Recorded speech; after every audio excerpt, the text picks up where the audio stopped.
But you see, because we worked so hard on them, writing those scripts, if you can believe it, took 6 weeks per script. Now, no one has ever spent 6 weeks on a 30-minute script. Nobody. The writers who give quite a lot of time to a 30-minute script write it in 10 days. A lot of them write it in 4 days, which is why it's not very good and there's not much in it. So Connie and I, never started to write the dialogue until we got the plot right.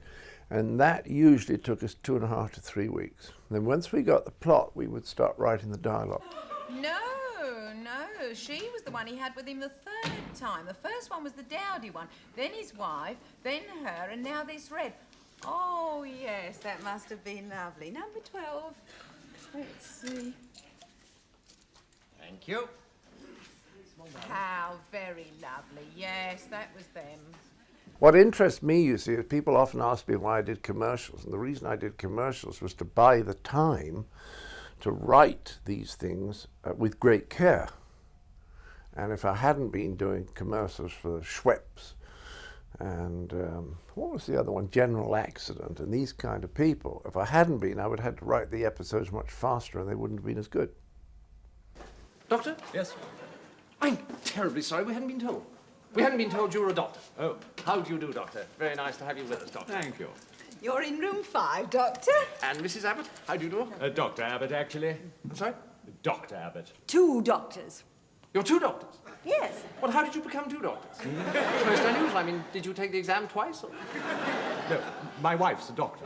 I'm a doctor. You're a doctor too, so you're 3 doctors. No, I'm just one doctor. My wife is another doctor. Manuel!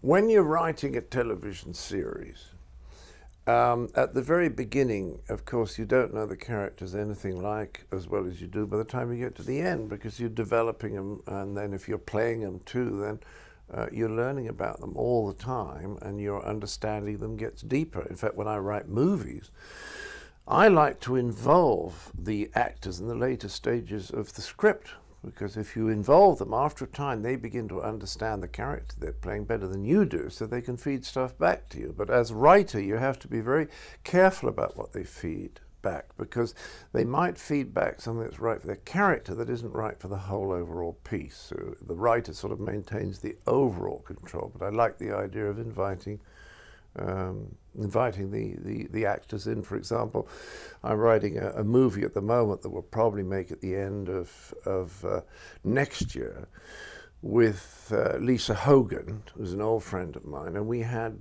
dinner the other night with Kevin Spacey and said we'd like him to be in it. And we said we want you to write it with us. And to some extent, as Sybil and Andrew started to discover their characters, and also Ballard Berkeley and the old ladies, and later on Terry the chef, as they began to discover them, it was easier for us to write them better, because we started to incorporate stuff. We knew what they could do, little bits of business. Fawlty Towers, now available for download at the iTunes Store.